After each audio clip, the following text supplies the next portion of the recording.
guys are good. Hold on, here, I'll help you out. Sorry. Please don't mess up these ropes. These are the killer ropes.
The joint session will come to order.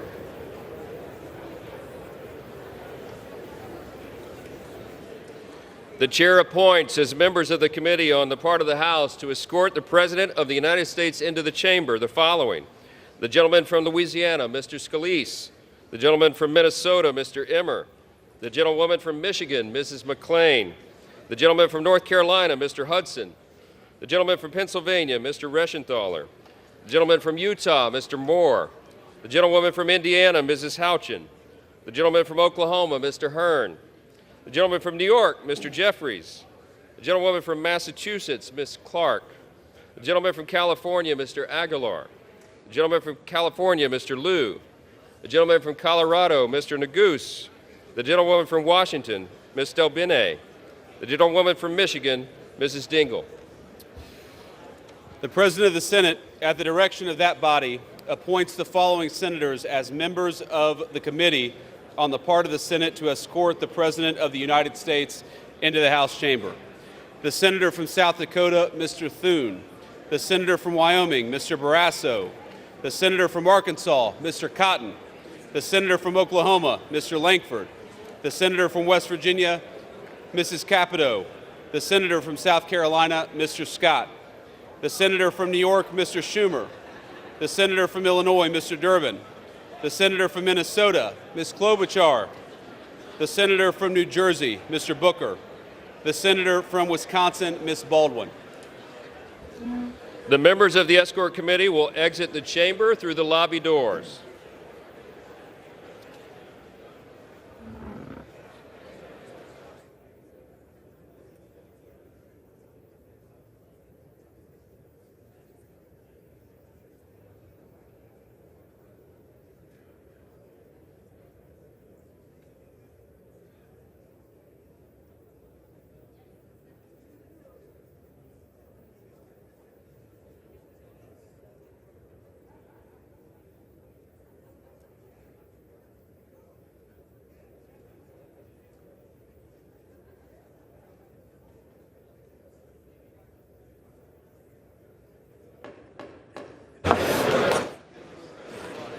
Speaker, the Dean of the Diplomatic Corps.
Supreme Court.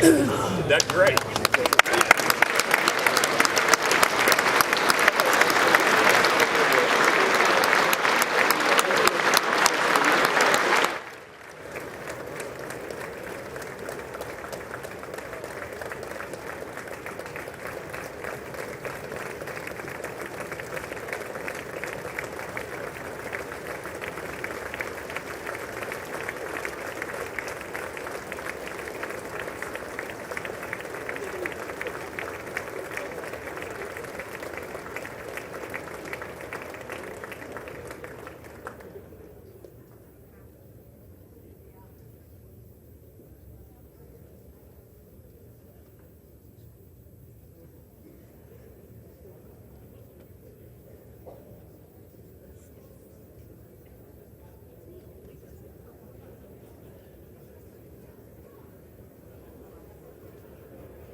Speaker, the President's Cabinet.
Mr. Speaker, the President of the United States.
Speaker Johnson, Vice President Vance, the First Lady of the United States,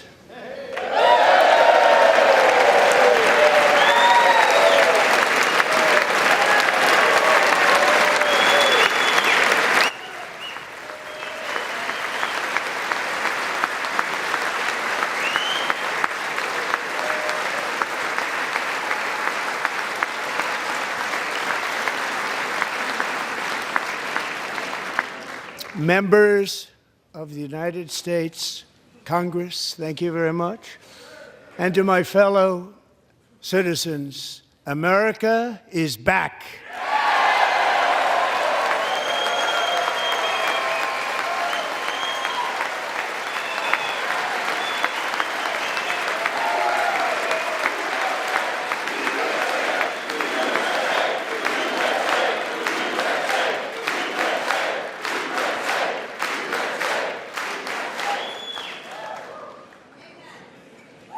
6 weeks ago, I stood beneath the dome of this Capitol and proclaimed the dawn of the golden age of America.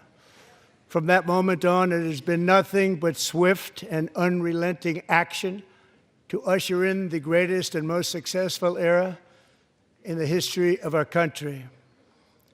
We have accomplished more in 43 days than most administrations accomplished in 4 years or 8 years, and we are just getting started.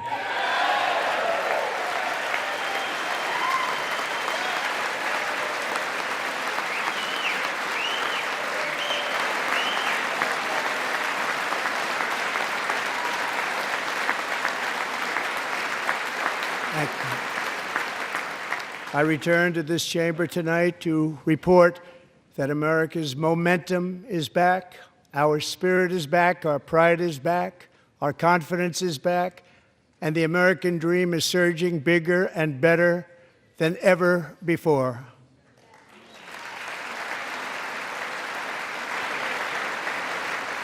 The American dream is unstoppable, and our country is on the verge of a comeback, the likes of which the world has never witnessed and perhaps will never witness again. There's never been anything like it. The presidential election of November 5th was a mandate like has not been seen in many decades. We won all 7 swing states, giving us an electoral college victory of 312 votes.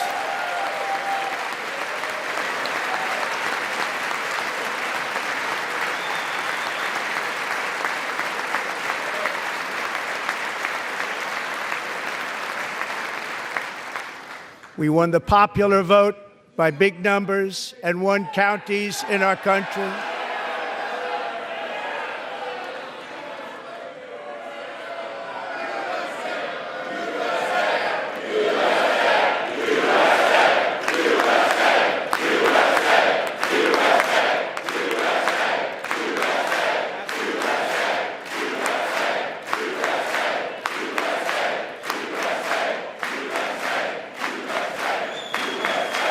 And won counties in our country, 2,700 to 525, on a map that reads almost completely red for Republican.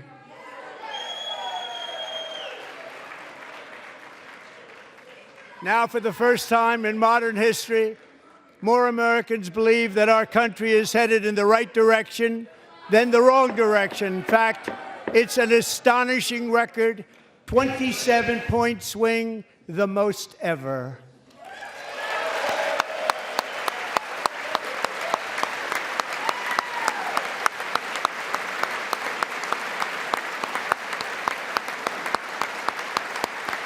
Likewise, small business optimism saw its single largest one-month gain ever recorded. Mr. President. A 41-point jump.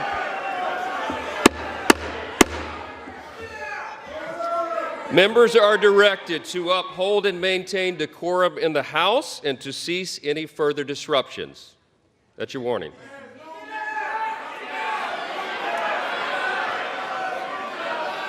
Members are engaging in willful and continuing breach of decorum, and the chair is prepared to direct the Sergeant-at-Arms to restore order to the joint session.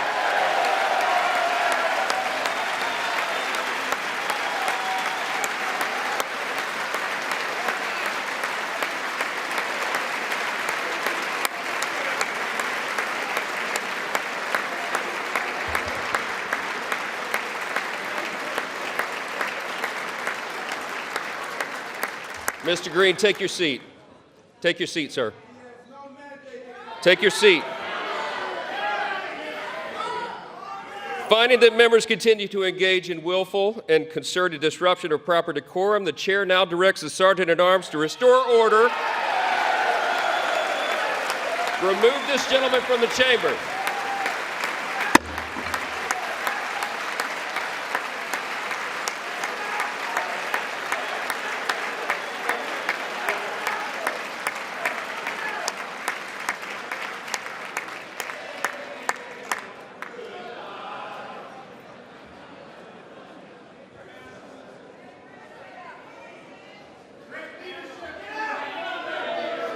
Go.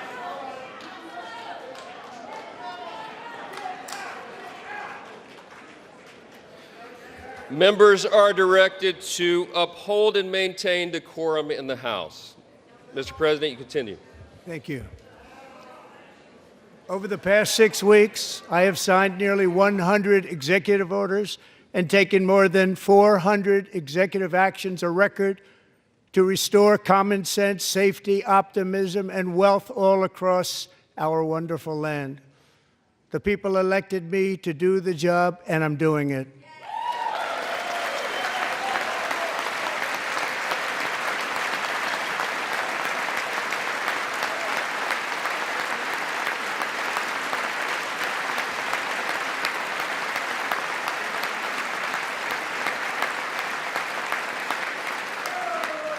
In fact, it has been stated by many that the first month of our presidency, it's our presidency, is the most successful in the history of our nation. By many.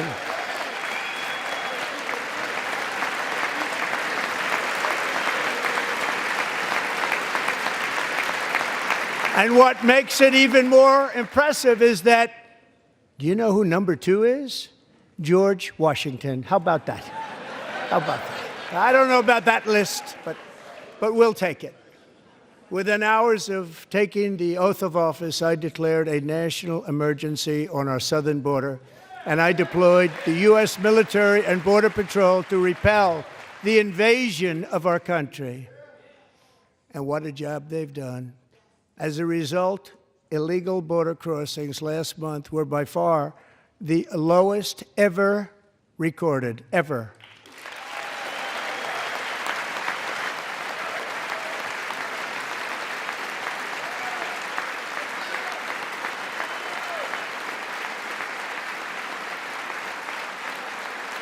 They heard my words and they chose not to come. Much easier that way. In comparison, under Joe Biden, the worst president in American history, there were hundreds of thousands of illegal crossings a month, and virtually all of them, including murderers, drug dealers, gang members, and people from mental institutions and insane asylums, were released into our country. Who would want to do that? This is my 5th such speech to Congress. And once again, I look at the Democrats in front of me, and I realize there is absolutely nothing I can say to make them happy or to make them stand or smile or applaud. Nothing I can do. I could find a cure to the most devastating disease, a disease that would wipe out entire nations, or announce the answers to the greatest economy in history, or the stoppage of crime to the lowest levels ever recorded. And these people sitting right here will not clap, will not stand, and certainly will not cheer for these astronomical achievements. They won't do it, no matter what. Five times I've been up here. It's very sad, and it just shouldn't be this way.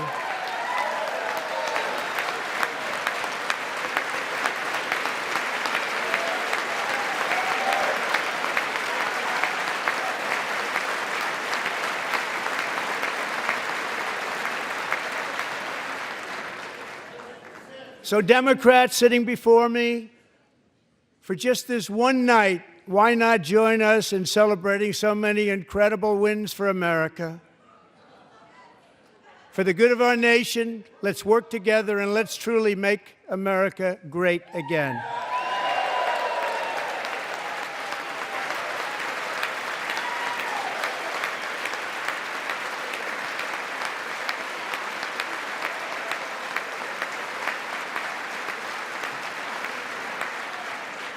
Every day, my administration is fighting to deliver the change America needs to bring a future that America deserves, and we're doing it.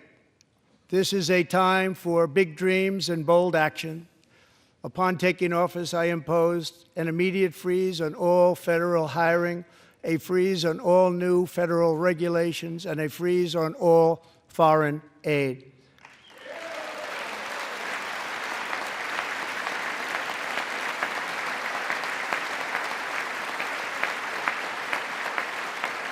I terminated the ridiculous Green New Scam. I withdrew from the unfair Paris Climate Accord, which was costing us trillions of dollars that other countries were not paying. I withdrew from the corrupt World Health Organization.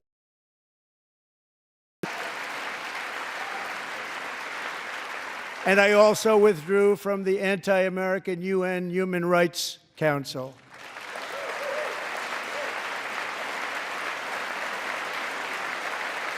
We ended all of Biden's environmental restrictions that were making our country far less safe and totally unaffordable. And importantly, we ended the last administration's insane electric vehicle mandate, saving our auto workers and companies from economic destruction.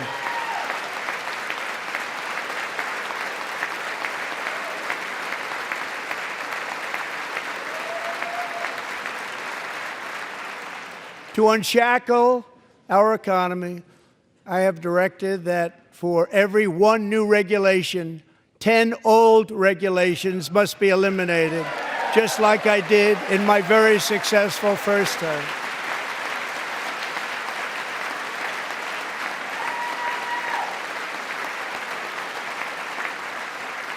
And in that first term, we set records on ending unnecessary rules and regulations like no other president had done before. We ordered all federal workers to return to the office. They will either show up for work in person or be removed from their job.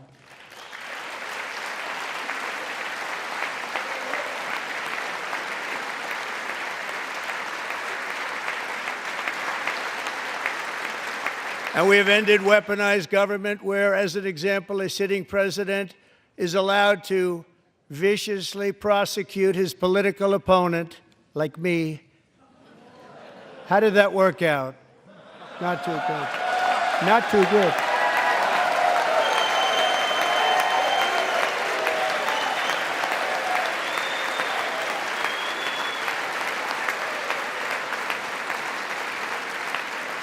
And I have stopped all government censorship and brought back free speech in America. It's back.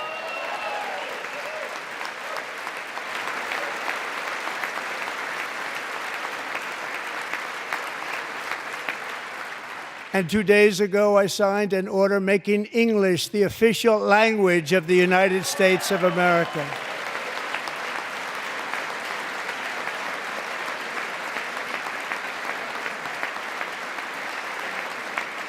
I renamed the Gulf of Mexico the Gulf of America.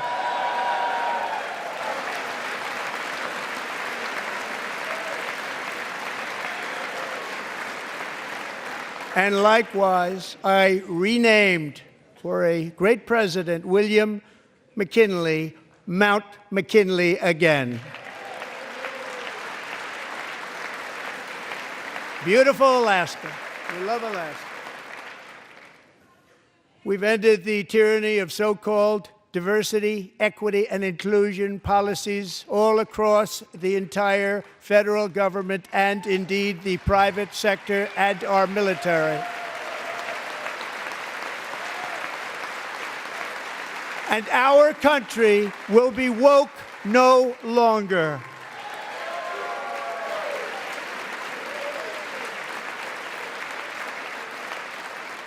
We believe that whether you are a doctor, an accountant, a lawyer, or an air traffic controller, you should be hired and promoted based on skill and competence, not race or gender.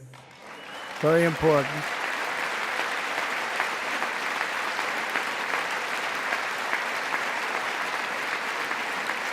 You should be hired based on merit. And the Supreme Court, in a brave and very powerful decision, has allowed us to do so. Thank you. Thank you very much. Thank you. We have removed the poison of critical race theory from our public schools, and I signed an order making it the official policy of the United States government that there are only two genders, male and female.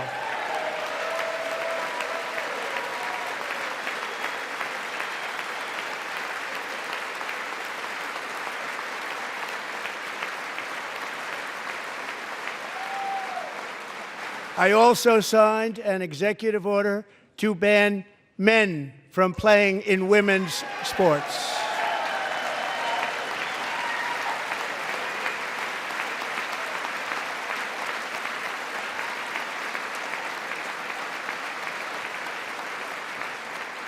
Three years ago, Peyton McNabb was an all-star high school athlete, one of the best, preparing for a future in college sports. But when her girls' volleyball match was invaded by a male, he smashed the ball so hard in Peyton's face, causing traumatic brain injury, partially paralyzing her right side and ending her athletic career. It was a shot like she's never seen before. She's never seen anything like it. Peyton is here tonight in the gallery, and Peyton, from now on, schools will kick the men off the girls' team, or they will lose all federal funding.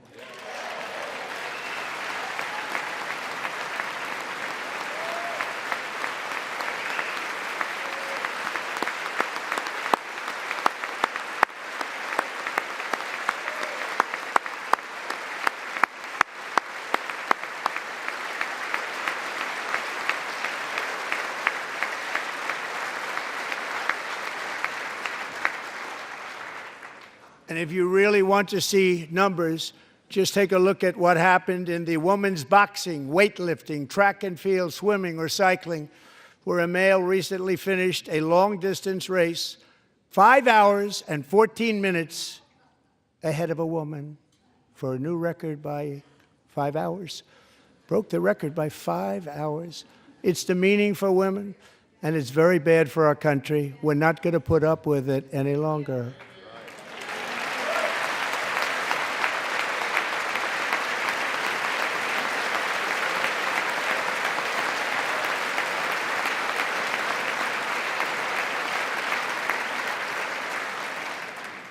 What I have just described is only a small fraction of the common sense revolution that is now, because of us, sweeping the entire world. Common sense has become a common theme, and we will never go back. Never. Never going to let that happen. Among my very highest priorities is to rescue our economy and get dramatic and immediate relief to working families. As you know, we inherited from the last administration an economic catastrophe and an inflation nightmare. Their policies drove up energy prices, pushed up grocery costs, and drove the necessities of life out of reach for millions and millions of Americans. They've never had anything like it. We suffered the worst inflation in 48 years, but perhaps even in the history of our country. They're not sure. As president, I'm fighting every day to reverse this damage and make America affordable again.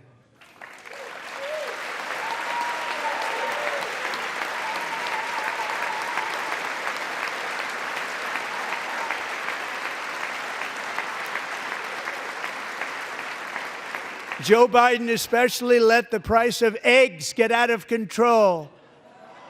The egg price is out of control, and we're working hard to get it back down. Secretary, do a good job on that. You inherited a total mess from the previous administration. Do a good job.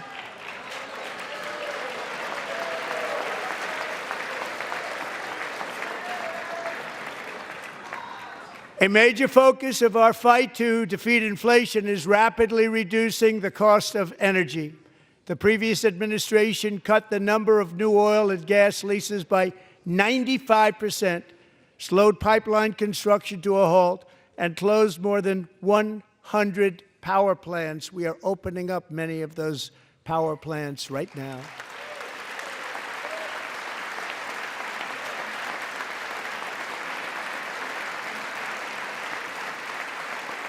And frankly, we have never seen anything like it. That's why on my first day in office, I declared a national energy emergency. As you've heard me say many times, we have more liquid gold under our feet than any nation on earth, and by far. And now I fully authorize the most talented team ever assembled to go and get it. It's called Drill, Baby, Drill.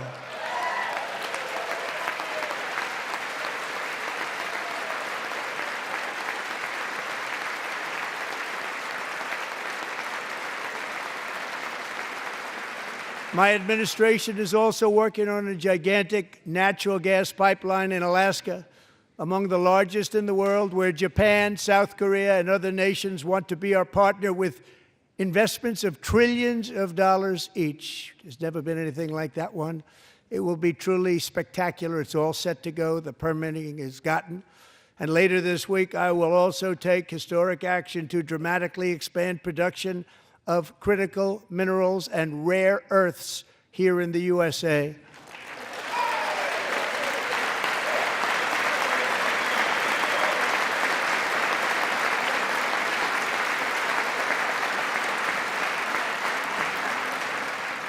To further combat inflation, we will not only be reducing the cost of energy, but will be ending the flagrant waste of taxpayer dollars.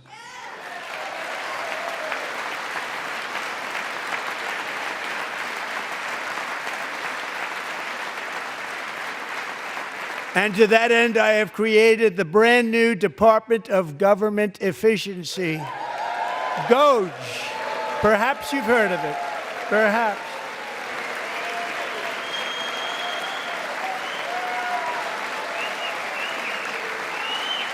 Which is headed by Elon Musk, who is in the gallery tonight.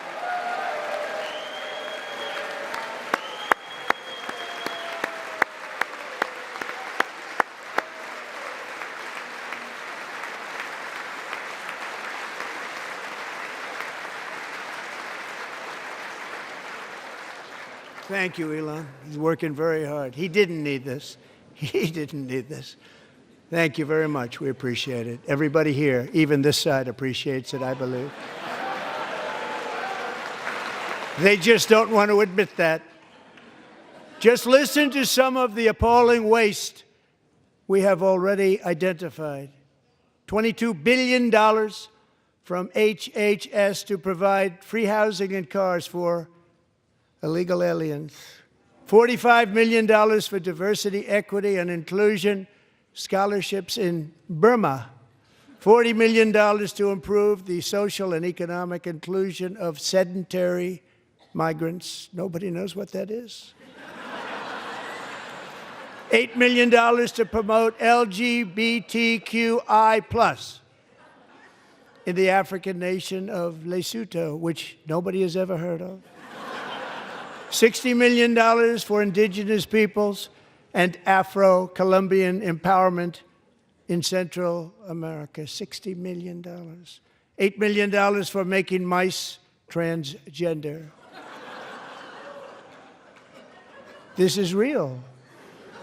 $32 million for a left-wing propaganda operation in Moldova. $10 million for male circumcision in Mozambique. $20 million for the Arab Sesame Street in the Middle East. It's a program, $20 million for a program. $1.9 billion to recently created Decarbonization of Homes Committee, headed up, and we know she's involved. Just at the last moment, the money was passed over by a woman named Stacey Abrams. Have you ever heard of her? A $3.5 million consulting contract for lavish fish monitoring. $1.5 million for voter confidence in Liberia. $14 million for social cohesion in Mali. $59 million for illegal alien hotel rooms in New York City. He's a real estate developer. He's done very well.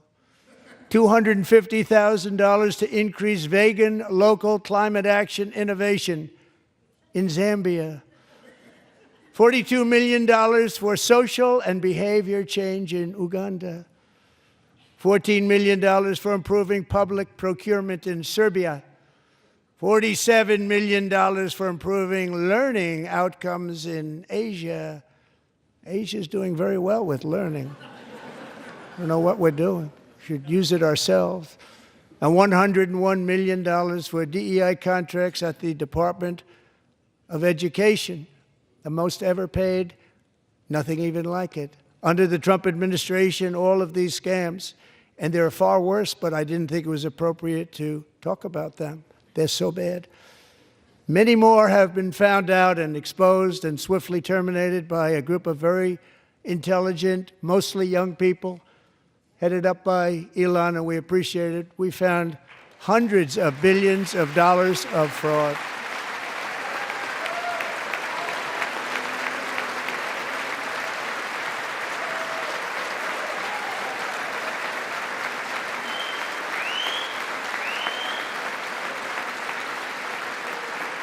And we've taken back the money and reduced our debt to fight inflation and other things.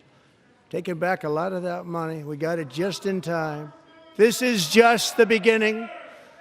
The Government Accountability Office, a federal government office, has estimated annual fraud of over $500 billion in our nation, and we are working very hard to stop it. We're going to. We're also identifying shocking levels of incompetence and probable fraud in the Social Security program for our seniors, and that our seniors and people that we love rely on. Believe it or not, government databases list 4.7 million Social Security members from people aged 100 to 109 years old. It lists 3.6 million people from ages 110 to 119. I don't know any of them. I know some people that are rather elderly, but not quite that elderly. 3.47 million people from ages 120 to 129.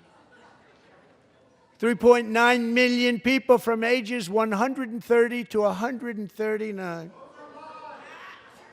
3.5 million people from ages 140 to 149. And money is being paid to many of them, and we're searching right now. In fact, Pam, good luck. Good luck. You're going to find it. But a lot of money is paid out to people because it just keeps getting paid, and nobody does, and it really hurts Social Security and hurts our country. 1.3 million people from ages 150 to 159, and over 130,000 people, according to the Social Security databases, are age over 160 years old. We have a healthier country than I thought, Bobby.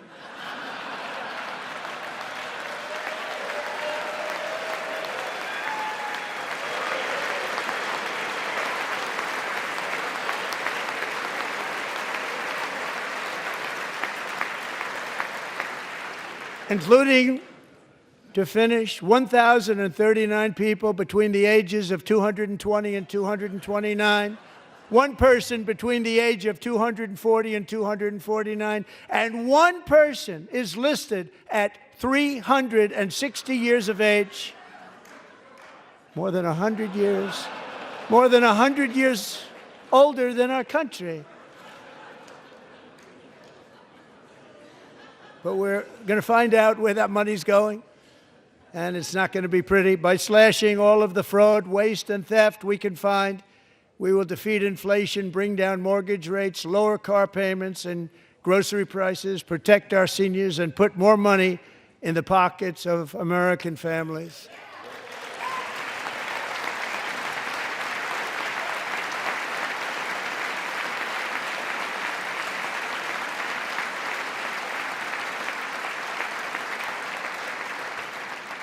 And today, interest rates took a beautiful drop, big, beautiful drop. It's about time. And in the near future, I want to do what has not been done in 24 years, balance the federal budget. We're going to balance it.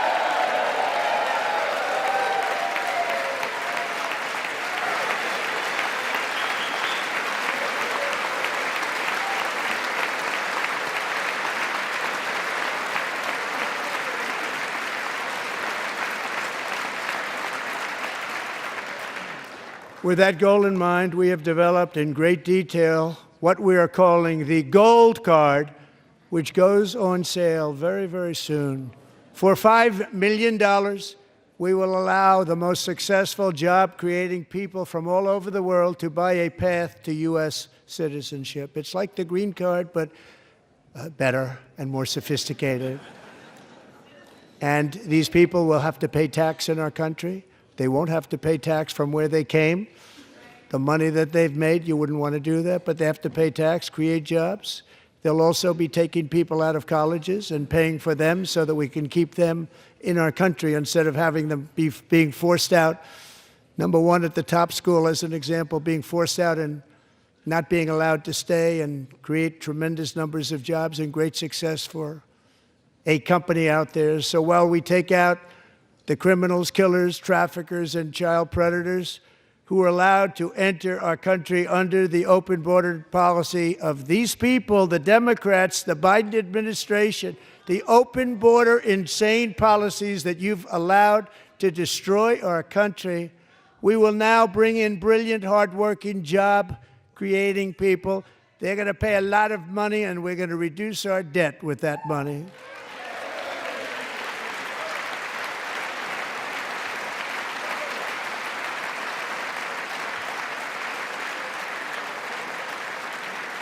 Americans have given us a mandate for bold and profound change.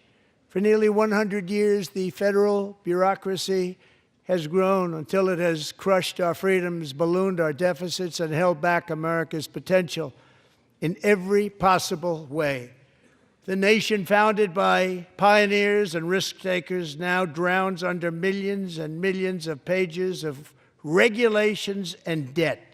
Approvals that should take 10 days to get instead take 10 years, 15 years, and even 20 years before you're rejected. Meanwhile, we have hundreds of thousands of federal workers who have not been showing up to work. My administration will reclaim power from this unaccountable bureaucracy, and we will restore true democracy to America again.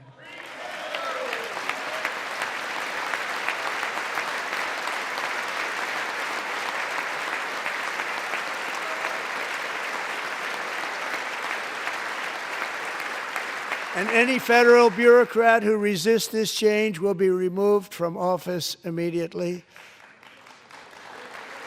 Because we are draining the swamp. It's very simple.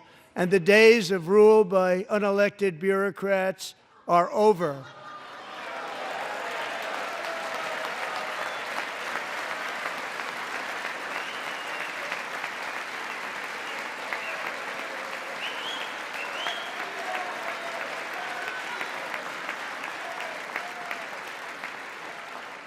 And the next phase of our plan to deliver the greatest economy in history is for this Congress to pass tax cuts for everybody. They're in there. They're waiting for you to vote. And I'm sure that the people on my right, I don't mean the Republican right, but my right here, I'm sure you're going to vote for those tax cuts, because otherwise I don't believe the people will ever vote you into office. So I'm doing you a big favor by telling you that. But I know this group is going to be voting for the tax.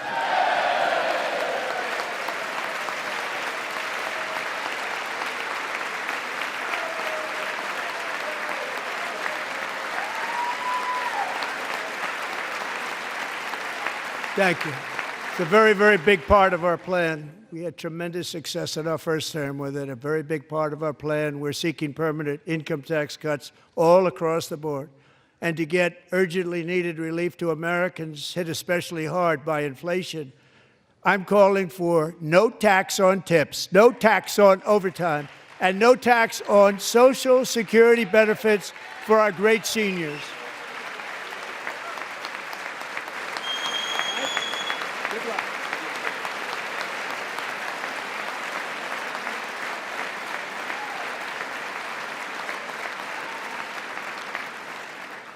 And I also want to make interest payments on car loans tax deductible, but only if the car is made in America.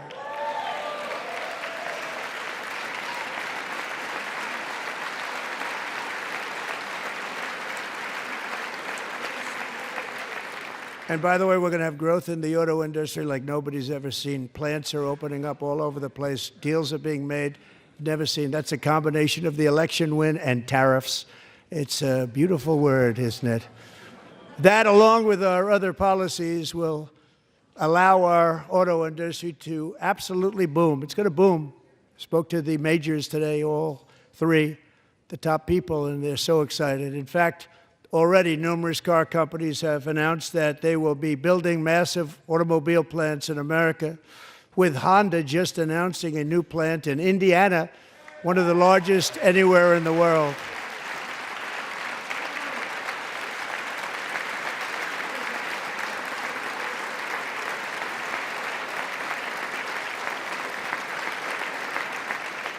And this has taken place since our great victory on November 5th, a date which will hopefully go down as one of the most important in the history of our country.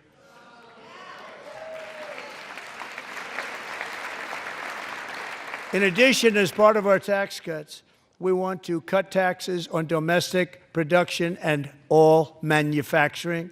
And just as we did before, we will provide 100% expensing.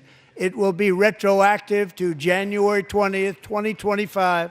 And it was one of the main reasons why our tax cuts were so successful in our first term, giving us the most successful economy in the history of our country. First term. We had a great first term.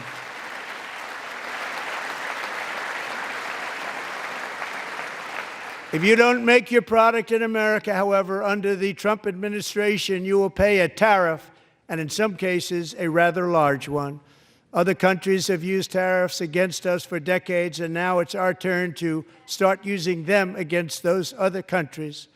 On average, the European Union, China, Brazil, India, Mexico, and Canada, have you heard of them? And countless other nations charge us tremendously higher tariffs than we charge them. It's very unfair. India charges us auto tariffs higher than 100%. China's average tariff on our products is twice what we charge them. And South Korea's average tariff is 4 times higher. Think of that, 4 times higher. And we give so much help militarily and in so many other ways to South Korea, but that's what happens. This is happening by friend and foe. This system is not fair to the United States and never was, and so on April 2nd, I wanted to make it April 1st, but I didn't want to be accused of April Fool's Day. That's not, just one day cost us a lot of money. But we're going to do it in April. I'm a very superstitious person. April 2nd, reciprocal tariffs kick in. And whatever they tariff us, other countries, we will tariff them. That's reciprocal, back and forth. Whatever they tax us, we will tax them. If they do non-monetary tariffs to keep us out of their market, then we will do non-monetary barriers to keep them out of our market. There's a lot of that, too. They don't even allow us in their market. We will take in trillions and trillions of dollars and create jobs like we have never seen before.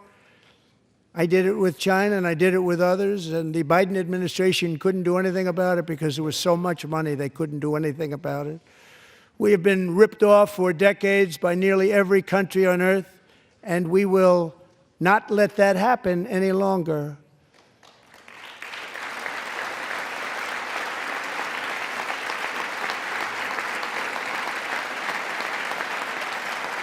Much has been said over the last 3 months about Mexico and Canada, but we have very large deficits with both of them. But even more importantly, they've allowed fentanyl to come into our country at levels never seen before, killing hundreds of thousands of our citizens and many very young, beautiful people, destroying families. Nobody's ever seen anything like it. They are, in effect, receiving subsidies of hundreds of billions of dollars. We pay subsidies to Canada and to Mexico of hundreds of billions of dollars, and the United States will not be doing that any longer. We're not going to do it any longer.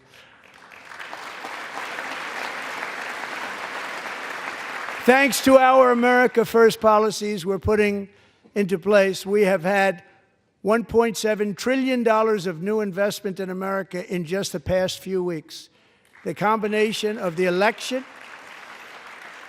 and our economic policies that people of SoftBank, one of the most brilliant anywhere in the world, announced a $200 billion investment. OpenAI and Oracle, Larry Ellison, announced $500 billion investment, which they wouldn't have done if Kamala had won. Apple announced $500 billion investment. Tim Cook called me. He said, I cannot spend it fast enough. It's going to be much higher than that, I believe. They'll be building their plants here instead of in China. And just yesterday, Taiwan Semiconductor, the biggest in the world, most powerful in the world, has a tremendous amount, 97% of the market, announced a $165 billion investment to build the most powerful chips on earth right here in the USA.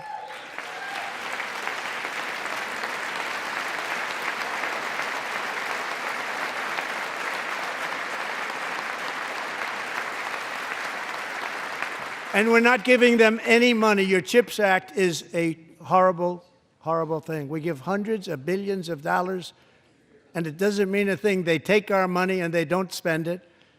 All that meant to them, we're giving them no money. All that was important to them was they didn't want to pay the tariffs, so they came and they're building, and many other companies are coming. We don't have to give them money. We just want to protect our businesses and our people. And they will come because they won't have to pay tariffs if they build in America. So it's very amazing. You should get rid of the CHIP Act, and whatever's left over, Mr. Speaker, you should use it to reduce debt or any other reason you want to.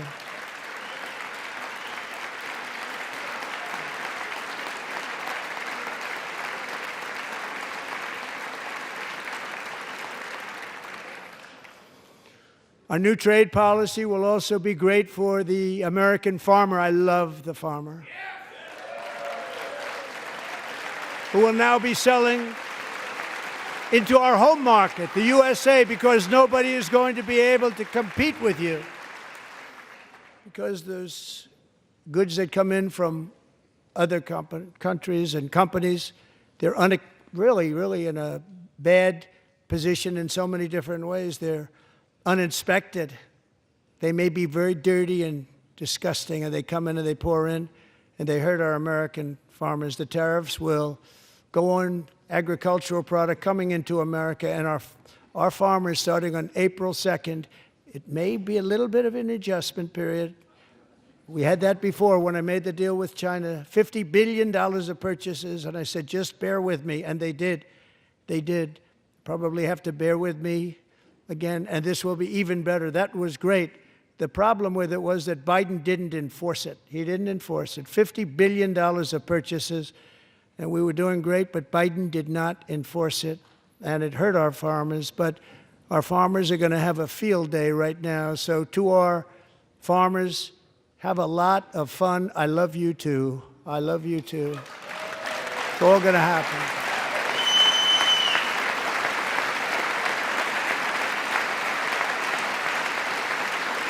And I have also imposed a 25% tariff on foreign aluminum, copper, lumber, and steel, because if we don't have, as an example, steel and lots of other things, we don't have a military, and frankly, we just won't have a country very long. Here today is a proud American steelworker, fantastic person from Decatur, Alabama, Jeff Denard. Has been working at the same steel plant for 27 years in a job that has allowed him to serve as the captain of his local volunteer fire department, raise 7 children with his beautiful wife, Nicole, and over the years provide a loving home for more than 40 foster children. So great, Jeff.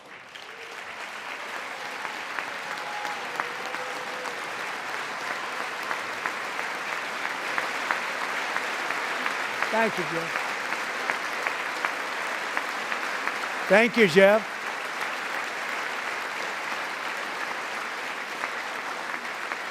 Stories like Jeff's remind us that tariffs are not just about protecting American jobs. They're about protecting the soul of our country.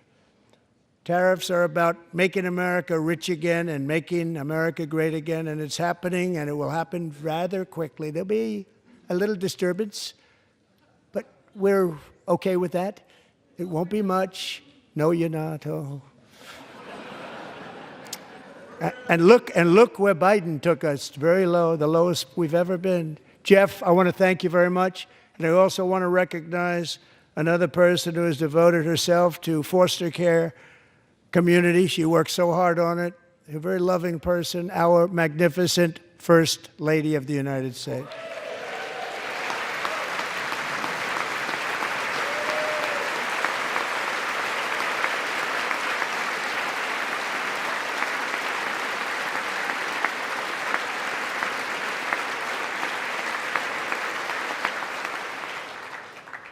Melania's work has yielded incredible results, helping prepare our nation's future leaders as they enter the workforce. Our First Lady is joined by 2 impressive young women, very impressive. Haley Ferguson, who benefited from the First Lady's Fostering the Future initiative and is poised to complete her education and become a teacher.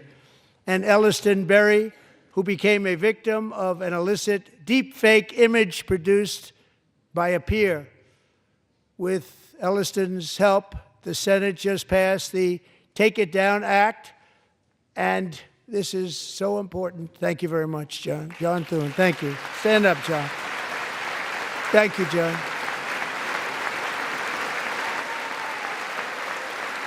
Thank you all very much.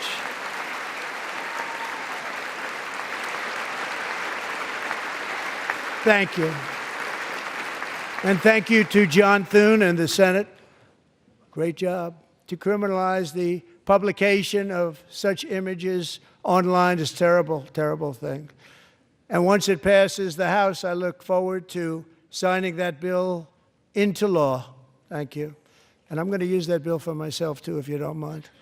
Because nobody gets treated worse than I do online. Nobody. That's great. Thank you very much to the Senate. Thank you. But if we truly care about protecting Americans' children, no step is more crucial than securing America's borders. Over the past 4 years, 21 million people poured into the United States. Many of them were murderers, human traffickers, gang members, and other criminals from the streets of dangerous cities all throughout the world. Because of Joe Biden's insane and very dangerous open border policies, they are now strongly embedded in our country, but we are getting them out and getting them out fast.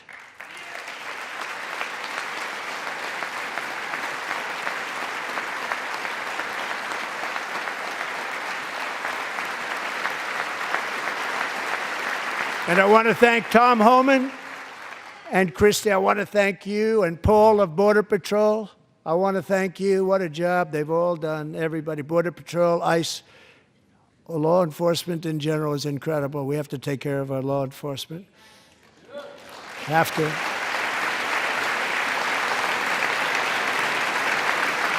Last year,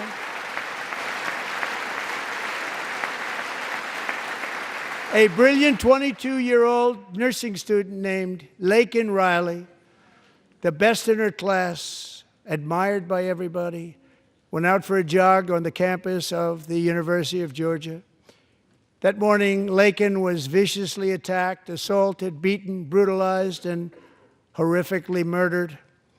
Lakin was stolen from us by a savage illegal alien gang member who was arrested while trespassing across Biden's open southern border and then set loose into the United States under the heartless policies of that failed administration. It was indeed a failed administration.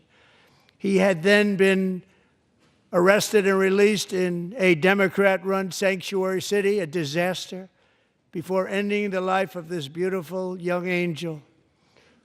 With us this evening are Lakin's beloved mother, Allison, and her sister, Lauren.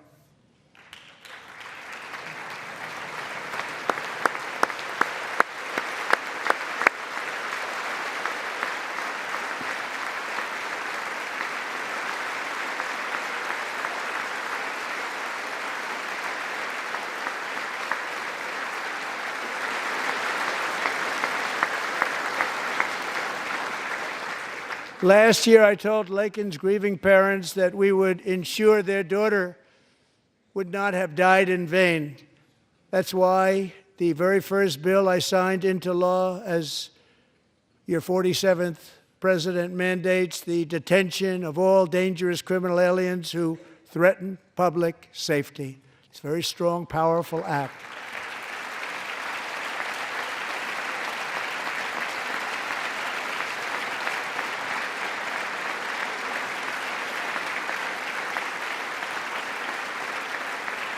It's called the Lakin-Riley Act. So Allison and Lauren, America will never, ever forget our beautiful Lakin Hope Riley.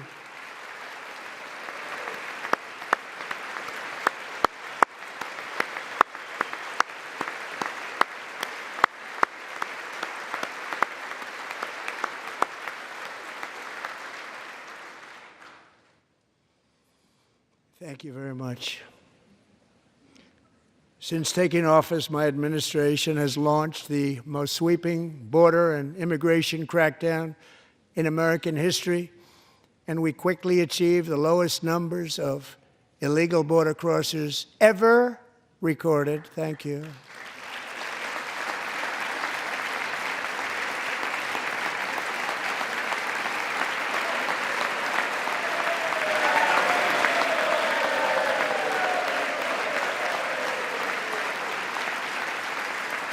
The media and our friends in the Democrat Party kept saying we needed new legislation, we must have legislation to secure the border.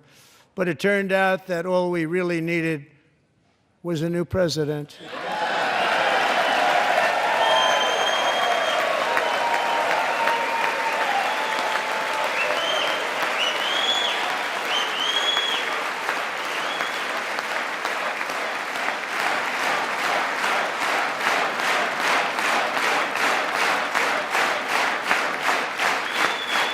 Thank you. Joe Biden didn't just open our borders, he flew illegal aliens over them to overwhelm our schools, hospitals, and communities throughout the country. Entire towns like Aurora, Colorado, and Springfield, Ohio, buckled under the weight of the migrant occupation and corruption like nobody's ever seen before. Beautiful towns destroyed. Now, just as I promised in my inaugural address, we are achieving the great liberation of America.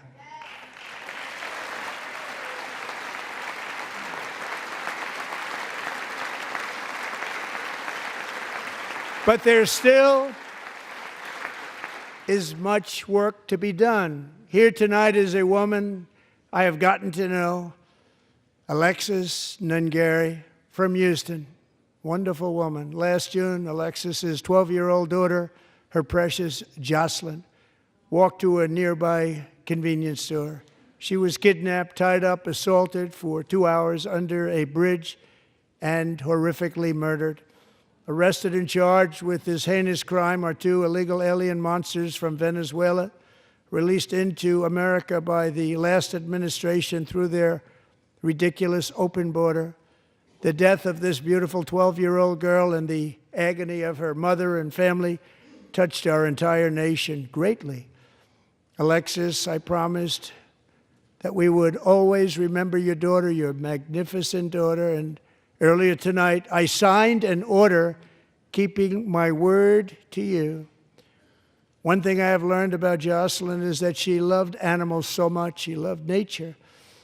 Across Galveston Bay, from where Jocelyn lived in Houston, you will find a magnificent national wildlife refuge, a pristine, peaceful, 34,000-acre sanctuary for all of God's creatures on the edge of the Gulf of America. Alexis, moments ago, I formally renamed that refuge in loving memory of your beautiful daughter, Jocelyn. So, Mr. Vice President, if you would, may I have the order?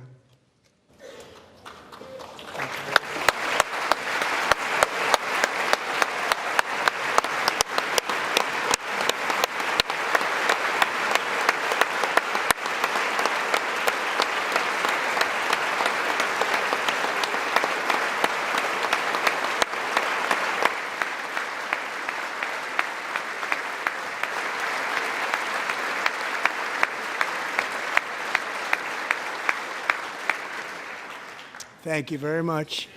All 3 savages charged with Jocelyn and Lakin's murders were members of the Venezuelan prison gang, the toughest gang, they say, in the world, known as Tren de Aragua.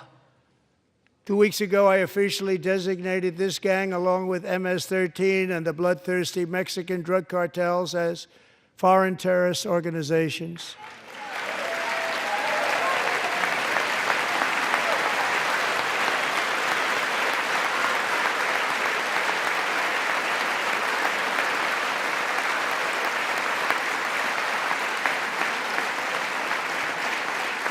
They are now officially in the same category as ISIS, and that's not good for them.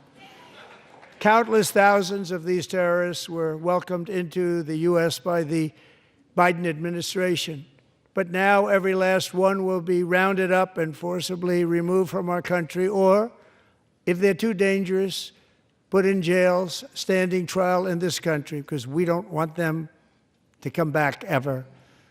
With us this evening is a warrior on the front lines of that battle, Border Patrol Agent Roberto Ortiz. Great guy.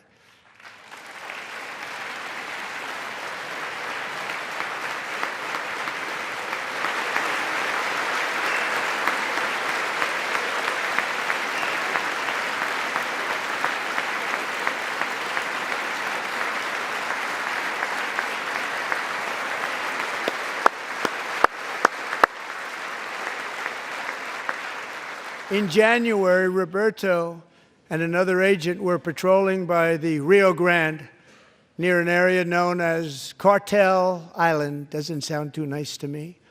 When heavily armed gunmen started shooting at them, Roberto saw that his partner was totally exposed, at great danger, and he leapt into action, returning fire and providing crucial seconds for his fellow agent to seek safety, just barely.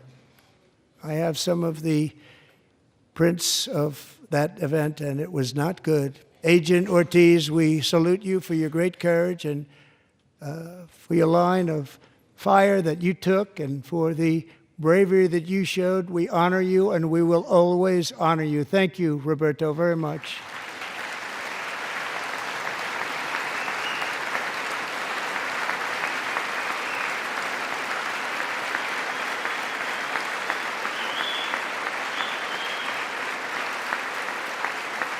Thank you, Roberta. And I actually got to know him on my many calls to the border. He's a great, great gentleman. The territory to the immediate south of our border is now dominated entirely by criminal cartels that murder, rape, torture, and exercise total control. They have total control over a whole nation, posing a grave threat to our national security. The cartels are waging war on America, and it's time for America to wage war on the cartels, which we are doing.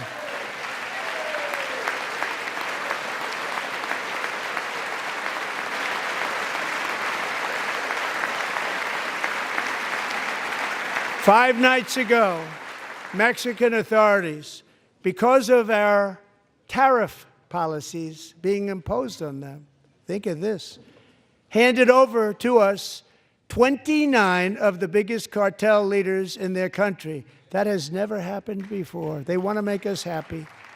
First time ever. But we need Mexico and Canada to do much more than they've done, and they have to stop the fentanyl and drugs pouring into the USA. They're going to stop it. I have sent Congress a detailed funding request laying out exactly how we will eliminate these threats to protect our homeland and complete the largest deportation operation in American history, larger even than current record holder President Dwight D. Eisenhower, a moderate man, but someone who believed very strongly in borders. Americans expect Congress to send me this funding without delay so I can sign it into law. So, Mr. Speaker, John Thune, both of you, I hope you're going to be able to do that, Mr. Speaker. Thank you. Mr. Leader, thank you. Thank you very much. And let's get it to me. I'll sign it so fast, you won't even believe it.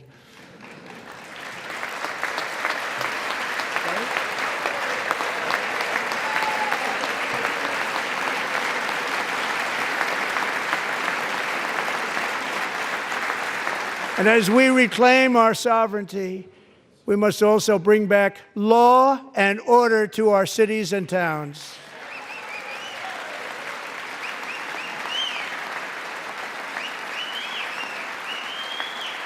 In recent years, our justice system has been turned upside down by radical left lunatics. Many jurisdictions virtually ceased enforcing the law against dangerous repeat offenders while weaponizing law enforcement against political opponents like me. My administration has acted swiftly and decisively to restore fair, equal, and impartial justice under the constitutional rule of law, starting at the FBI and the DOJ. Pam, good luck. Cash, wherever you may be, good luck. Good luck. Pam Bondi. Good luck. So important.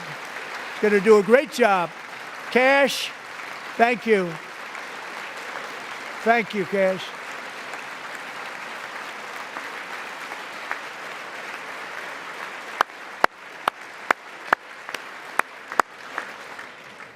They've already started very strong. They're going to do a fantastic job. You're going to be very proud of them. We're also once again giving our police officers the support, protection, and respect they so dearly deserve. They have to get it. They have such a hard, dangerous job, but we're going to make it less dangerous. The problem is the bad guys don't respect the law, but they're starting to respect it, and they soon will respect it. This also includes our great fire departments throughout the country. Our firemen and women are unbelievable people, and we'll never forget them. And besides that, they voted for me in record numbers, so I have no choice.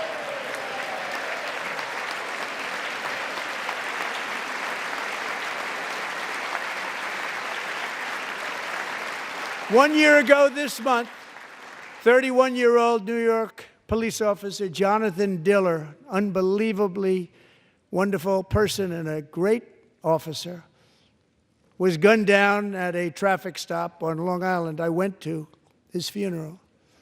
The vicious criminal charged with his murder had 21 prior arrests, and they were rough arrests, too. He was a real bad one. The thug in the seat next to him had 14 prior arrests, and went by the name of Killer. He was Killer. He killed other people, they say, a lot of them. I attended Officer Diller's service, and when I met his wife and one-year-old son, Ryan, it was very inspirational, actually. His widow's name is Stephanie, and she is here tonight. Stephanie, thank you very much, Stephanie. Thank you very much.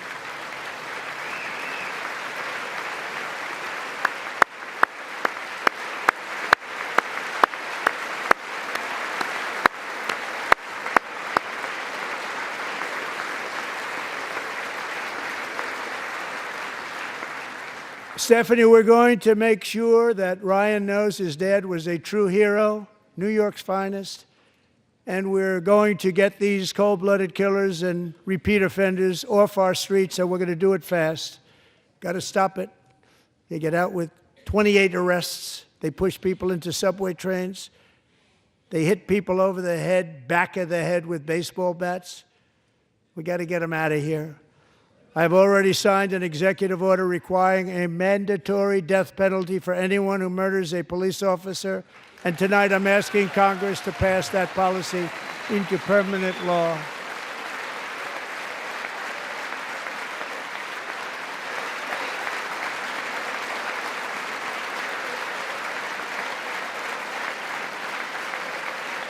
I'm also asking for a new crime bill getting tough on repeat offenders while enhancing protections for America's police officers so they can do their jobs without fear of their lives being totally destroyed. They don't want to be killed. We're not going to let them be killed. Joining us in the gallery tonight is a young man who truly loves our police. His name is DJ Daniel. He is 13 years old, and he has always dreamed of becoming a police officer.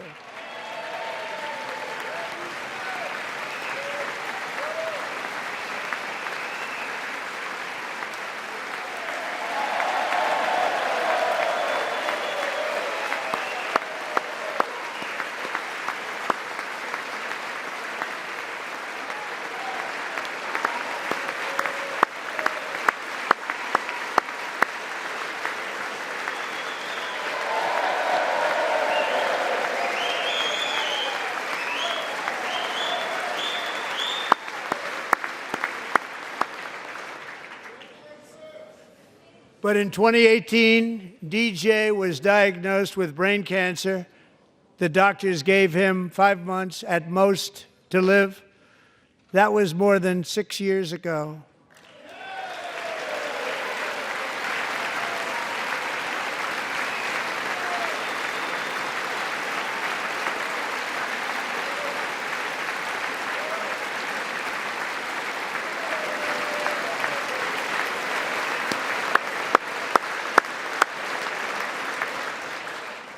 Since that time, DJ and his dad have been on a quest to make his dream come true, and DJ has been sworn in as an honorary law enforcement officer, actually a number of times. The police love him, the police departments love him. And tonight, DJ, we're going to do you the biggest honor of them all. I am asking our new Secret Service Director, Sean Curran, to officially make you an agent of the United States Secret Service.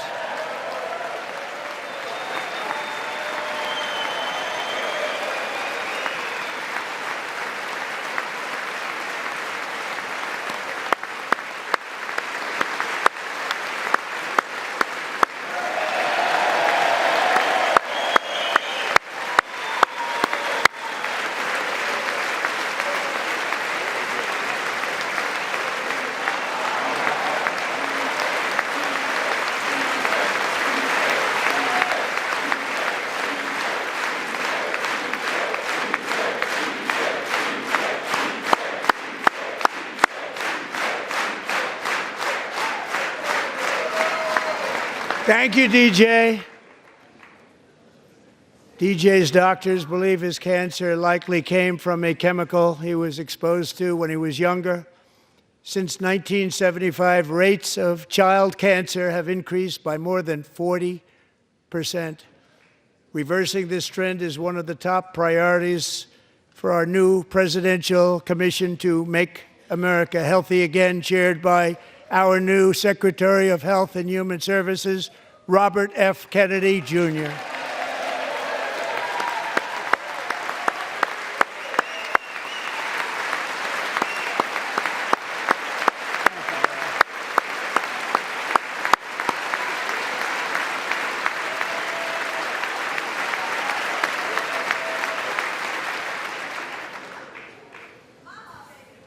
With the name Kennedy, you would have thought everybody over here would have been cheering.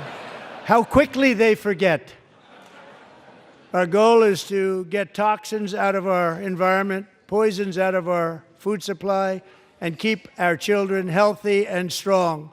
As an example, not long ago, and you can't even believe these numbers, 1 in 10,000 children had autism, 1 in 10,000. And now it's 1 in 36. There's something wrong, 1 in 36. Think of that. So we're going to find out what it is, and there's nobody better than Bobby and all of the people that are working with you. You have the best to figure out what is going on. Okay, Bobby, good luck. It's a very important job. Thank you.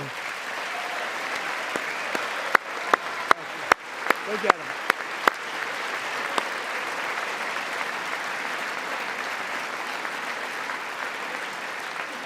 Thank you.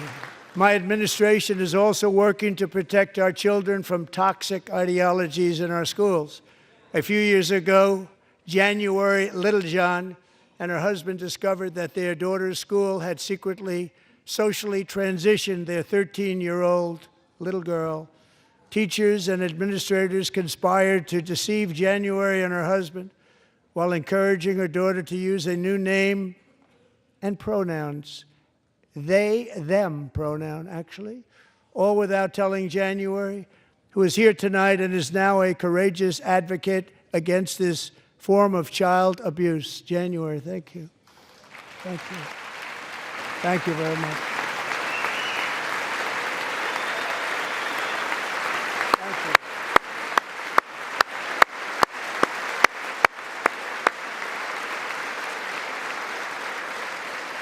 Thank you. Thank you. Stories like this are why, shortly after taking office, I signed an executive order banning public schools from indoctrinating our children with transgender ideology.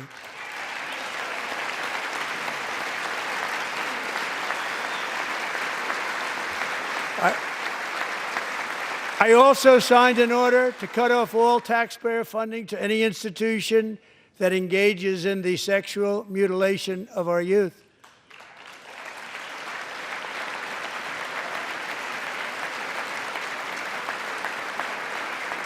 And now I want Congress to pass a bill permanently banning and criminalizing sex changes on children and forever ending the lie that any child is trapped in the wrong body.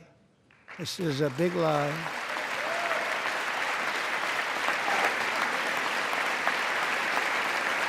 And our message to every child in America is that you are perfect exactly the way God made you.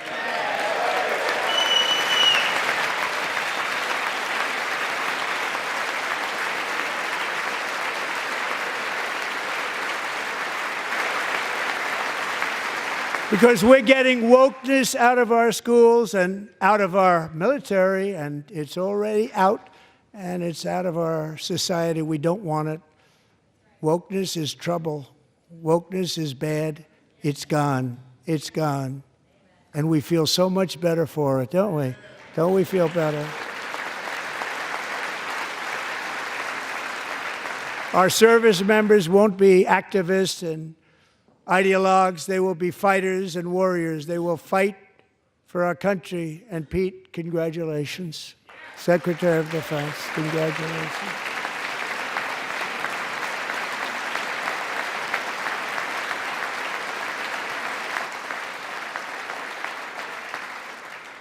And he's not big into the woke movement, I can tell you. I know him well. I am pleased to report that in January, the U.S. Army had its single best recruiting month in 15 years, and that all armed services are having among The best recruiting results ever in the history of our services. What a difference.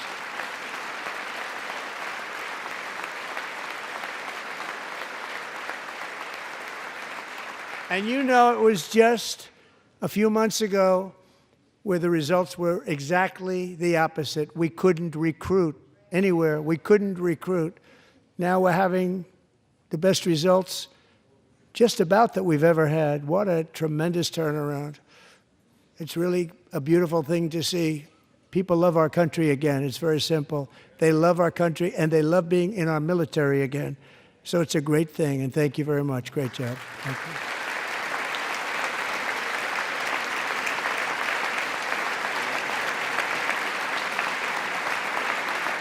We're joined tonight by a young man, Jason Hartley, who knows the weight of that call of duty. Jason's father, grandfather, and great-grandfather all wore the uniform. Jason tragically lost his dad, who was also a Los Angeles County Sheriff's deputy when he was just a boy, and now he wants to carry on the family legacy of service. Jason is a senior in high school, a six-letter varsity athlete, a really good athlete, they say, a brilliant student with a 4.46, that's good, GPA. And his greatest dream is to attend the U.S. Military Academy at West Point.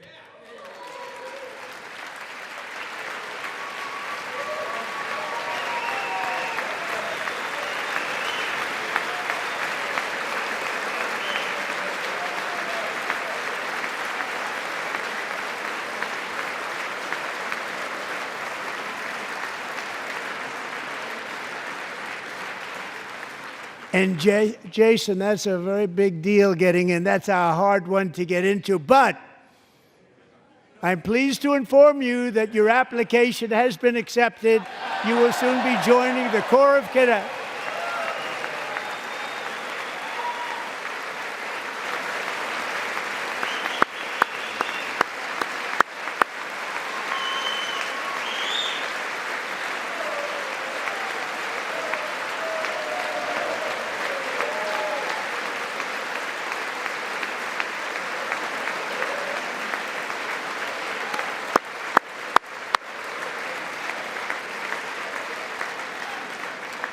Thank you. Jason, you're going to be on the long gray line, Jason. As Commander-in-Chief, my focus is on building the most powerful military of the future. As a first step, I'm asking Congress to fund a state-of-the-art Golden Dome missile defense shield to protect our homeland, all made in the USA.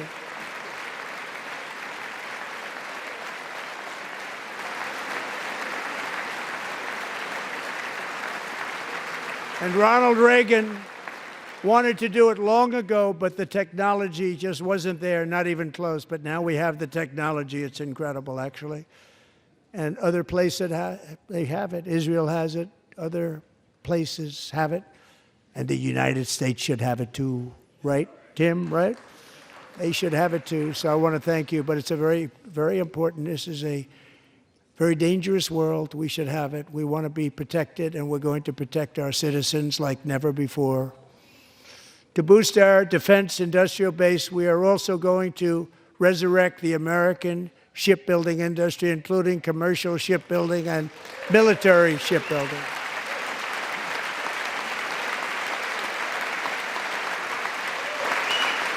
And for that purpose, I am announcing tonight that we will create a new Office of Shipbuilding in the White House and offer special tax incentives to bring this industry home to America where it belongs. We used to make so many ships. We don't make them anymore very much, but we're going to make them very fast, very soon. It will have a huge impact. To further enhance our national security, my administration will be reclaiming the Panama Canal, and we've already started doing it.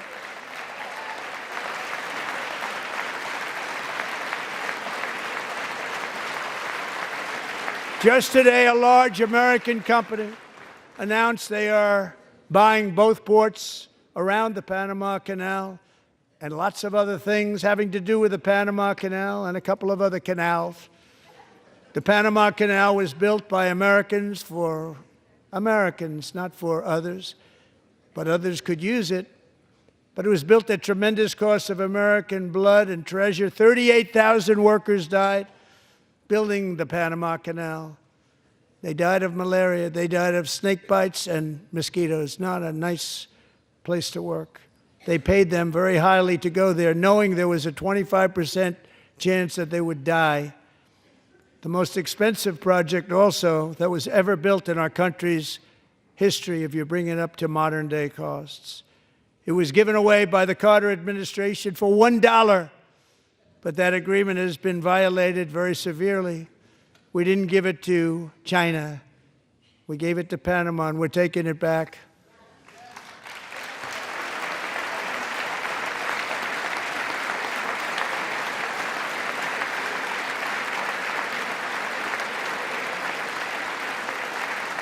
And we have Marco Rubio in charge. Good luck, Marco. Now, we know who to blame if anything goes wrong. Marco's been amazing, and he's going to do a great job. Think of it. He got 100 votes. You know, he was approved with actually 99, but the 100th was this gentleman, and I feel very certain. So let's assume he got 100 votes. And I'm either very, very happy about that or I'm very concerned about it. But he's already proven. I mean, he's a great gentleman. He's respected by everybody, and we appreciate you voting for Marco. He's going to do a fantastic job. Thank you. Thank you. He's doing a great job. Great job. And I also have a message tonight for the incredible people of Greenland. We strongly support your right to determine your own future. And if you choose, we welcome you into the United States of America. We need Greenland for national security and even international security, and we're working with everybody involved to try and get it. But we need it really for international world security, and I think we're going to get it. One way or the other, we're going to get it. We will keep you safe. We will make you rich, and together we will take Greenland to heights like you have never thought possible before. It's a very small population, but very, very large piece of land and very, very important for military security. America is once again standing strong against the forces of radical Islamic terrorism. 3.5 years ago, ISIS terrorists killed 13 American service members and countless others in the Abbey Gate bombing during the disastrous and incompetent withdrawal from Afghanistan. Not that they were withdrawing, it was the way they withdrew. Perhaps the most embarrassing moment in the history of our country. Tonight, I am pleased to announce that we have just apprehended the top terrorist responsible for that atrocity, and he is right now on his way here to face the swift sword of American justice.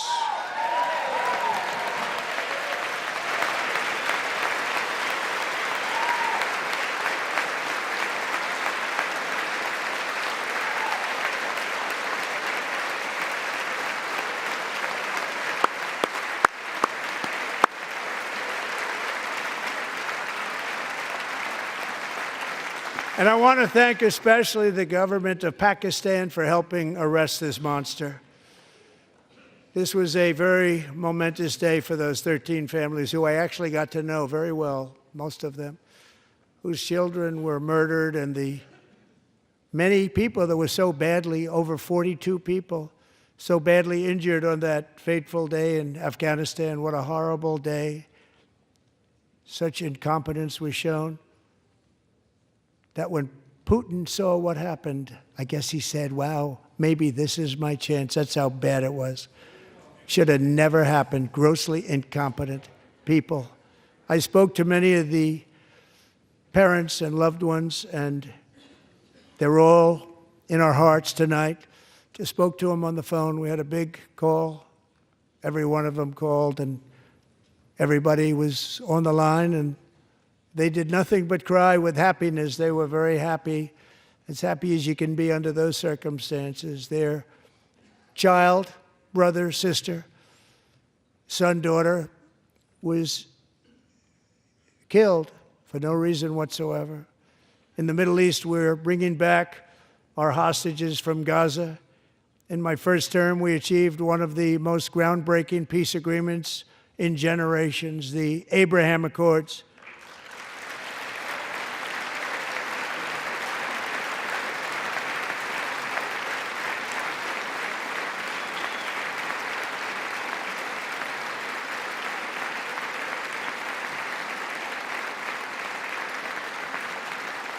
And now we're going to build on that foundation to create a more peaceful and prosperous future for the entire region. A lot of things are happening in the Middle East. People have been talking about that so much lately with everything going on with Ukraine and Russia. But a lot of things are happening in the Middle East. It's a rough neighborhood, actually. I'm also working tirelessly to end the savage conflict in Ukraine. Millions of Ukrainians and Russians have been needlessly killed or wounded in this horrific and brutal conflict with no end in sight. The United States has sent hundreds of billions of dollars to support Ukraine's defense with no security, with no anything.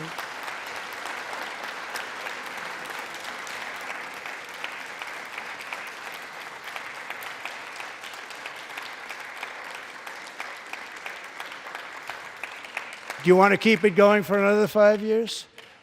Yeah, you would say Pocahontas says yes.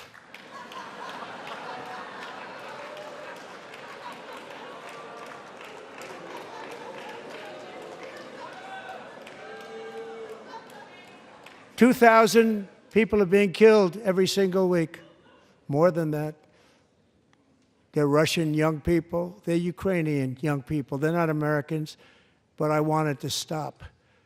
Meanwhile, Europe has sadly spent more money buying Russian oil and gas than they have spent on defending Ukraine, by far. Think of that. They've spent more buying Russian oil and gas than they have defending. And we've spent perhaps $350 billion, like taking candy from a baby. That's what happened. And they've spent $100 billion. What a difference that is. And we have an ocean separating us, and they don't. But we're getting along very well with them, and lots of good things are happening. Biden has authorized more money in this fight than Europe has spent by billions and billions of dollars. It's hard to believe that they wouldn't have stopped it and said, at some point, come on, let's equalize. You got to be equal to us. But that didn't happen. Earlier today, I received an important letter from President Zelensky of Ukraine. The letter reads, Ukraine is ready to come to the negotiating table as soon as possible to bring lasting peace closer. Nobody wants peace more than the Ukrainians, he said. My team and I stand ready to work under President Trump's strong leadership to get a peace that lasts. We do really value how much America has done to help Ukraine maintain its sovereignty and independence. Regarding the agreement on minerals and security, Ukraine is ready to sign it at any time that is convenient for you. I appreciate that he sent this letter, just got it a little while ago. Simultaneously, we've had serious discussions with Russia and have received strong signals that they are ready for peace. Wouldn't that be beautiful? Wouldn't that be beautiful?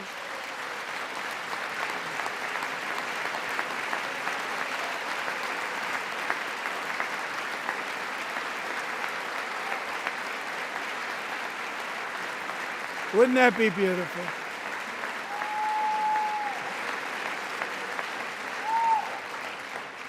It's time to stop this madness. It's time to halt the killing. It's time to end this senseless war. If you want to end wars, you have to talk to both sides. Nearly 4 years ago, amid rising tensions, a history teacher named Mark Fogel was detained in Russia and sentenced to 14 years in a penal colony. Rough stuff. The previous administration barely lifted a finger to help him. They knew he was innocent, but they had no idea where to begin.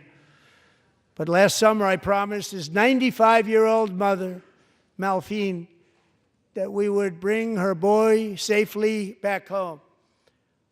After 22 days in office, I did just that, and they are here tonight.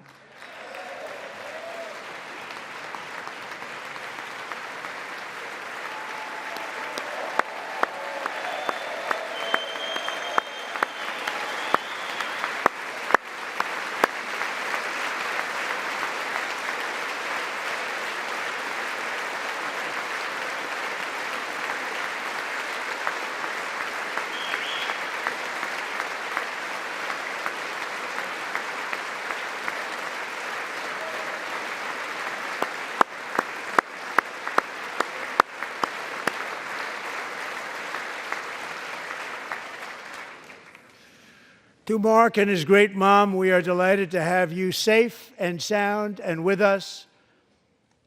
As fate would have it, Mark Fogel was born in a small rural town in Butler, Pennsylvania. Have you heard of it? Where his mother has lived for the past 78 years. I just happened to go there last July 13th for a rally. That was not pleasant. And that is where I met his beautiful mom right before I walked onto that stage. And I told her I would not forget what she said about her son. And I never did I? Never forgot. Less than 10 minutes later, at that same rally, gunfire rang out, and a sick and deranged assassin unloaded 8 bullets from his sniper's perch into a crowd of many thousands of people. My life was saved by a fraction of an inch, but some were not so lucky. Corey Comparator was a firefighter, a veteran, a Christian, a husband, a devoted father, and above all, a protector. When the sound of gunshots pierced the air, it was a horrible sound. Corey knew instantly what it was and what to do.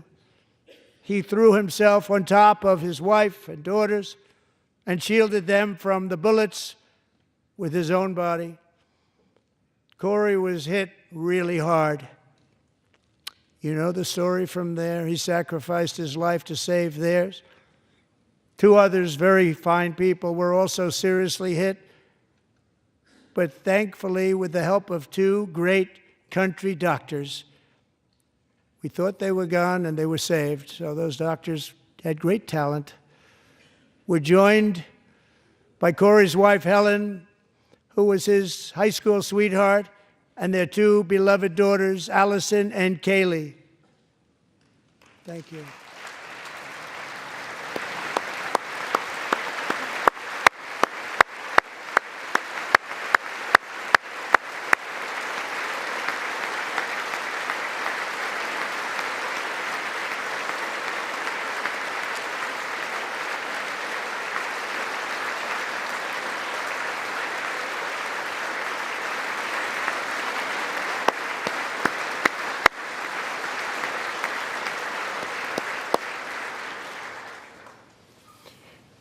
To Helen, Allison, and Kaylee, Corey is looking down on his 3 beautiful ladies right now, and he is cheering you on. He loves you. He is cheering you on. Corey was taken from us much too soon, but his destiny was to leave us all with a shining example of the selfless devotion of a true American patriot. It was love like Corey's that built our country, and it's love like Corey's that is going to make our country more majestic than ever before. I believe that my life was saved that day in Butler for a very good reason. I was saved by God to make America great again. I believe that. Thank you. Thank you.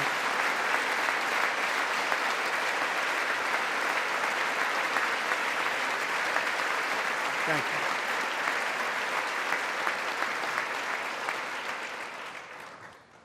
Thank you very much. From the patriots of Lexington and Concord to the heroes of Gettysburg and Normandy, from the warriors who crossed the Delaware to the trailblazers who climbed the Rockies, and from the legends who soared at Kitty Hawk to the astronauts who touched the moon, Americans have always been the people who defied all odds, transcended all dangers, made the most extraordinary sacrifices, and did whatever it took to defend our children, our country, and our freedom.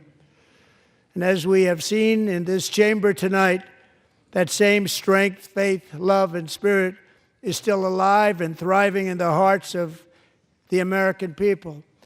Despite the best efforts of those who would try to censor us, silence us, break us, destroy us, Americans are today a proud, free, sovereign, and independent nation that will always be free, and we will fight for it till death. We will never let anything happen to our beloved country, because we are a country of doers, dreamers, fighters, and survivors.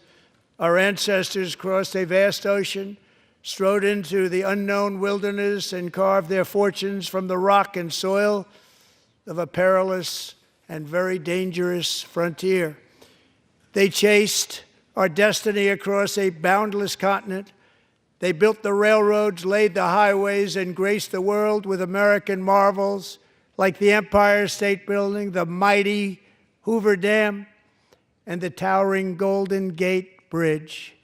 They lit the world with electricity, broke free of the force of gravity, fired up the engines of American industry, vanquished the communists, fascists, and Marxists all over the world, and gave us countless modern wonders sculptured out of iron, glass, and steel.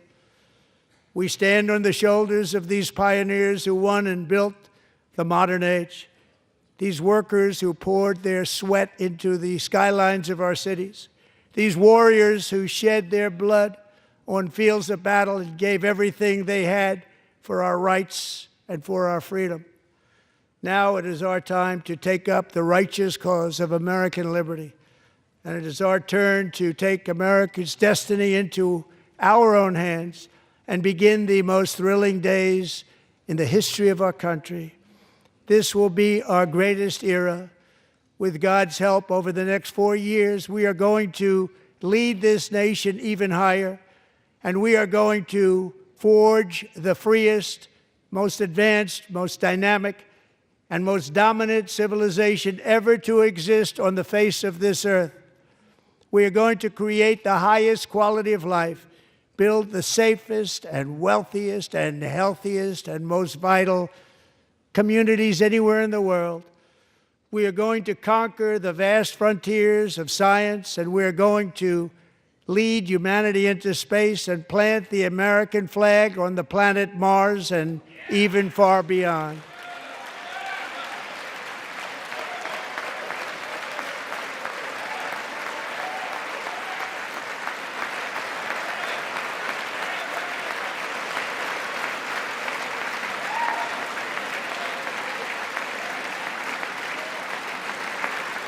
And through it all, we are going to rediscover the unstoppable power of the American spirit.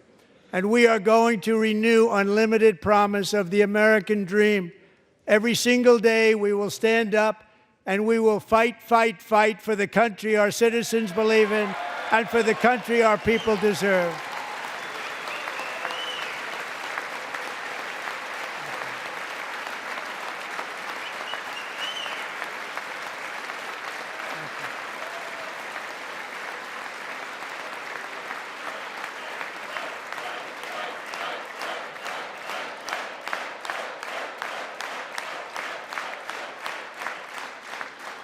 My fellow Americans, get ready for an incredible future, because the golden age of America has only just begun. It will be like nothing that has ever been seen before. Thank you, God bless you, and God bless America.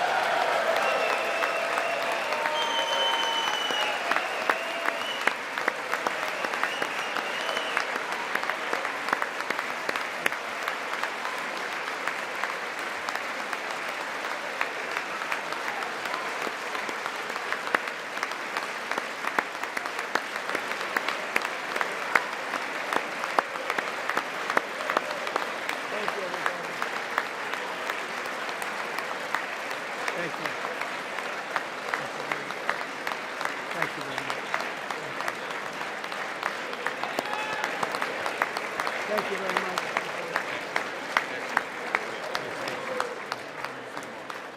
Thank you very much.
The chair declares the joint session of the two houses now dissolved.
Hi, everyone. I'm Elissa Slotkin. I'm honored to have the opportunity to speak tonight. It's late, so I promise to be a lot shorter than what you just watched. I won't take it personally if you've never heard of me. I'm the new senator from the great state of Michigan, where I grew up. I've been in public service my entire life because I happened to be in New York City on 9/11 when the Twin Towers came down. Before the smoke cleared, I knew I wanted to make a life in national security. I was recruited by the CIA and did 3 tours in Iraq alongside the military. In between, I worked at the White House under President Bush and President Obama, 2 very different leaders who both believed that America is exceptional. You can find that same sense of patriotism here in Wyandotte, Michigan, where I'm speaking from tonight. It's a working class town just south of Detroit. President Trump and I both won here in November. It might not seem like it, but plenty of places like this still exist across the United States. Places where people believe that if you work hard and play by the rules, you should do well and your kids should do better. It reminds me of how I grew up. My dad was a lifelong Republican, my mom a lifelong Democrat. But it was never a big deal because we had shared values that were bigger than any one party. We just went through another fraught election season. Americans made it clear that prices are too high and that the government needs to be more responsive to their needs. America wants change, but there's a responsible way to make change and a reckless way. And we can make that change without forgetting who we are as a country and as a democracy. So that's what I'm going to lay out tonight. Because whether you're from Wyandotte or Wichita, most Americans share 3 core beliefs: that the middle class is the engine of our country, that strong national security protects us from harm, and that our democracy, no matter how messy, is unparalleled and worth fighting for. Let's start with the economy. Michigan literally invented the middle class, the revolutionary idea that you could work at an auto plant and afford the car you were building. That's the American dream. And in order to expand and protect the middle class, we have to do a few basic things. We need to bring down the price of things we spend the most money on: groceries, housing, healthcare. We need to make more things in America with good-paying union jobs and bring our supply chains back home from places like China. We need to give American businesses the certainty they need to invest and create the jobs of the future. And we need a tax system that's fair for people who don't happen to make $1 billion. Look, the president talked a big game on the economy, but it's always important to read the fine print. So, do his plans actually help Americans get ahead?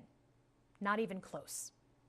President Trump is trying to deliver an unprecedented giveaway to his billionaire friends. He's on the hunt to find trillions of dollars to pass along to the wealthiest in America. And to do that, he's going to make you pay in every part of your life. Grocery and home prices are going up, not down, and he hasn't laid out a credible plan to deal with either of those. His tariffs on allies like Canada will raise prices on energy, lumber, and cars, and start a trade war that will hurt manufacturing and farmers.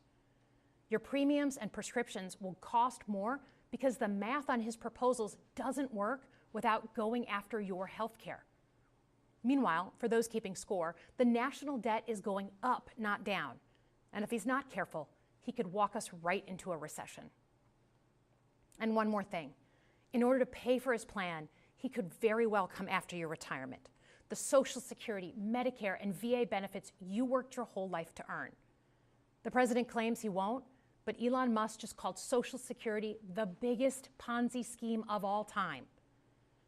While we're on the subject of Elon Musk, is there anyone in America who is comfortable with him and his gang of 20-year-olds using their own computer servers to poke through your tax returns, your health information, and your bank accounts?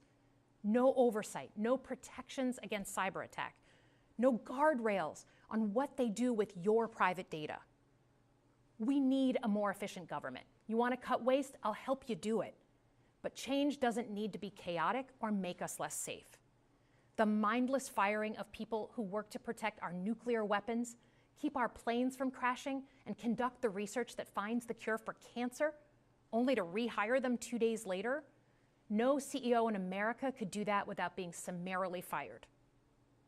Okay, so we've talked about economic security. How about national security? Let's start with the border. As someone who spent my whole career protecting our homeland, Every country deserves to know who and what is coming across its border, period. Democrats and Republicans should all be for that. But securing the border without actually fixing our broken immigration system is dealing with the symptom and not the disease. America is a nation of immigrants. We need a functional system keyed to the needs of our economy that allows vetted people to come and work here legally. So I look forward to the president's plan on that. Because here's the thing, today's world is deeply interconnected. Migration, cyber threats, AI, environmental destruction, terrorism. One nation cannot face these issues alone.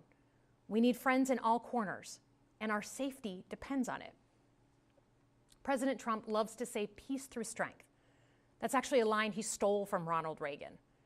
But let me tell you, after the spectacle that just took place in the Oval Office last week, Reagan must be rolling in his grave. We all want an end to the war in Ukraine, but Reagan understood that true strength required America to combine our military and economic might with moral clarity. And that scene in the Oval Office wasn't just a bad episode of reality TV. It summed up Trump's whole approach to the world. He believes in cozying friends like the Canadians in the teeth. He sees American leadership as merely a series of real estate transactions. As a Cold War kid, I'm thankful it was Reagan and not Trump in office in the 1980s. Trump would have lost us the Cold War. Donald Trump's actions suggest that in his heart, he doesn't believe we're an exceptional nation. He clearly doesn't think we should lead the world. Look, America is not perfect, but I stand with the majority of Americans who believe we are still exceptional, unparalleled. And I would rather have American leadership over Chinese or Russian leadership any day of the week. Because for generations, America has offered something better. Our security and our prosperity, yes, but our democracy, our very system of government, has been the aspiration of the world. And right now, it's at risk. It's at risk when the president decides you can pick and choose what rules you want to follow, when he ignores court orders and the Constitution itself, or when elected leaders stand by and just let it happen. But it's also at risk when the president pits Americans against each other, when he demonizes those who are different and tells certain people they shouldn't be included. Because America is not just a patch of land between two oceans. We are more than that. Generations have fought and died to secure the fundamental rights that define us. Those rights and the fight for them make us who we are. We're a nation of strivers, risk takers, innovators, and we are never satisfied. That is America's superpower. And look, I've lived and worked in many countries. I've seen democracies flicker out. I've seen what life is like when a government is rigged. You can't open a business without paying off a corrupt official. You can't criticize the guys in charge without getting a knock at the door in the middle of the night. So as much as we need to make our government more responsive to our lives today, don't for one moment fool yourself that democracy isn't precious and worth saving. But how do we actually do that? I know a lot of you have been asking that question. First, don't tune out. It's easy to be exhausted, but America needs you now more than ever. If previous generations had not fought for this democracy, where would we be today? Second, hold your elected officials, including me, accountable. Watch how they're voting. Go to town halls and demand they take action. That's as American as apple pie. Third, organize. Pick just one issue you're passionate about and engage. And doom scrolling doesn't count. Join a group that cares about your issue and act. And if you can't find one, start one. Some of the most important movements in our history have come from the bottom up. In closing, we all know that our country is going through something right now. We're not sure what the next day is going to hold, let alone the next decade. But this isn't the first time we've experienced significant and tumultuous change as a country. I'm a student of history, and we've gone through periods of political instability before. And ultimately, we've chosen to keep changing this country for the better. But every single time, we've only gotten through those moments because of two things: engaged citizens and principled leaders. Engaged citizens who do a little bit more than they're used to doing to fight for the things that they care about, and principled leaders who are ready to receive the ball and do something about it. So thank you tonight for caring about your country. Just by watching, you qualify as engaged citizens. And I promise that I and my fellow Democrats will do everything in our power to be the principled leaders that you deserve. Good night, everyone.